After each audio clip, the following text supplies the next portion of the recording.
आदाब, मैं आगा खुर्शीद खान। लोकसभा चुनाव से पहले कांग्रेस पार्टी को एक के बाद एक बड़े झटके मिलते हुए नजर आ रहे हैं। पहले मिलन देवड़ा, बाबा सिद्दीकी, फिर पूर्व मुख्यमंत्री अशोक चौहान के बाद अब कांग्रेस का एक और पूर्व मुख्यमंत्री बीजेपी के साथ जाने की तैयारी में है। गांधी परिवार के करीबी रहे दिग्गज कांग्रेस नेता और मध्य प्रदेश के पूर्व सीएम कमलनाथ जल्द ही बीजेपी में शामिल हो सकते हैं। शनिवार को आनन फानन में भोपाल से दिल्ली पहुंचे कमलनाथ से जब बीजेपी ज्वाइन करने को लेकर सवाल किए गए तो उन्होंने ना तो स्वीकार किया और ना ही इनकार किया।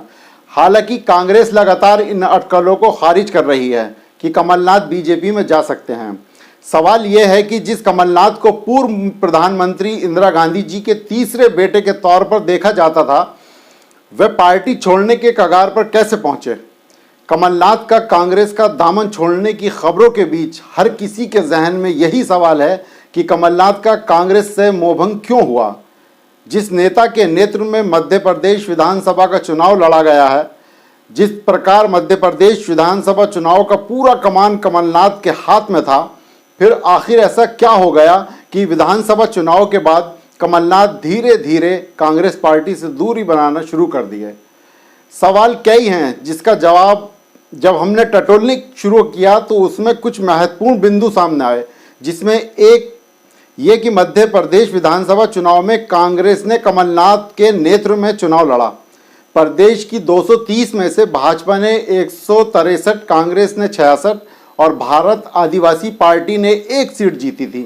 कांग्रेस ने विधानसभा चुनाव में हार का ठीकरा कमलनाथ पर फोड़ दिया। उन्हें इसके लिए जिम्मेदार ठहराया गया। अन्य नेताओं ने भी उन्हें अलग थलग कर दिया। विधानसभा चुनाव में हार के तुरंत बाद कांग्रेस ने अचानक कमलनाथ को प्रदेश अध्यक्ष के पद से हटा दिया।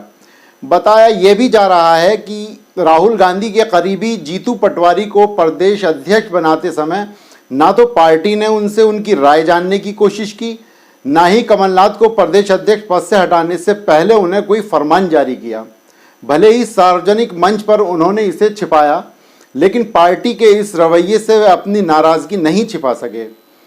राज्यसभा चुनाव में मध्य प्रदेश की सीट पर सबसे पहले कमलनाथ का नाम चर्चा में था, लेकिन यहाँ भी उनकी अनदेखी हुई। माना जा रहा था कि कांग्रेस से कमलनाथ राज्यसभा जाएंगे, लेकिन कांग्रेस ने यहाँ अजय सिंह को मौका दिया और कमलनाथ के हाथ इस बार भी खाली रहे।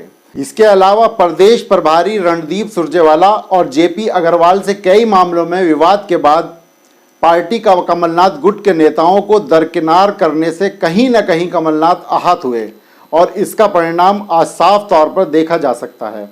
सबसे महत्वपूर्ण, कमलनाथ की सक्रियता हमेशा से केंद्रीय राजनीति में रही है।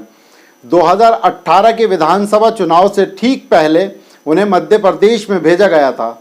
जब सरकार चली गई तो लगा कि उन्हें फिर से दिल्ली बुला लिया जाएगा। इसके विपरीत पार्टी ने उन्हें मध्य प्रदेश में ही उलझाए रखा। 2023 के विधानसभा चुनाव में हार के बाद कमलनाथ फिर दिल्ली जाना चाहते थे, लेकिन पार्टी ने उनकी नहीं सुनी। विधानसभा चुनाव के बाद कमलनाथ नेता प्रतिपक्ष बनने की उम्मीद में थे, जिस उम्मीद को तोड़ते हुए कांग्रेस ने उमंग सिंघार को मध्य प्रदेश विधानसभा का नेता प्रतिपक्ष बनाया। इसके बाद कहीं ना कहीं कमलनाथ गुट के विधायकों की नाराजगी साफ दिख रही थी। कमलनाथ की पहचान एक चतुर राजनीतिक की रही है, जिन्होंने गांधी परिवार की 3 पीढ़ियों के साथ काम किया था। नाथ का मध्य प्रदेश के साथ जुड़ाव 1979-80 से रहा है, जब पूर्व प्रधानमंत्री इंदिरा गांधी ने उन्हें अपना तीसरा बेटा बताया था। उनके साथ एक नारा इंदिरा के 2 हाथ संजय गांधी और कमलनाथ तक जुड़ा हुआ था। 1970 के दशक में नाथ और संजय गांधी की दोस्ती मशहूर थी। उन्होंने कहा कि नाथ दशकों से नेहरू गांधी परिवार से जुड़े रहे हैं और उन्हें पूर्व प्रधानमंत्रियों इंदिरा गांधी और राजीव गांधी के विश्वास पात्र रहे, जिनकी विचारधारा का वे समर्थन करते थे। उनके कांग्रेस की पूर्व अध्यक्ष सोनिया गांधी और राहुल गांधी से भी अच्छे संबंध रहे हैं। 1980 में कांग्रेस ने छिंदवाड़ा से कमलनाथ को चुनावी मैदान में उतारा था। उनके लिए खुद इंदिरा गांधी चुनाव प्रचार करने आई थी, जिस दौरान उन्होंने अपने भाषण में कहा था, मैं नहीं चाहती कि आप लोग कांग्रेस नेता को वोट दें, मैं चाहती हूं कि आप लोग मेरे तीसरे बेटे कमलनाथ को वोट देकर चुनाव जिताएं। कई दशकों तक कांग्रेस की सियासत करने वाली इंदिरा गांधी के ज़माने के कद्दावर नेता कमलनाथ का अब कांग्रेस छोड़कर बीजेपी में जाने का फैसला कांग्रेस पार्टी के लिए बड़ा नुकसान है। अब देखना होगा कि अगर कमलनाथ कांग्रेस पार्टी छोड़ते हैं तो बीजेपी उन्हें कौन सी जिम्मेदारी देती है।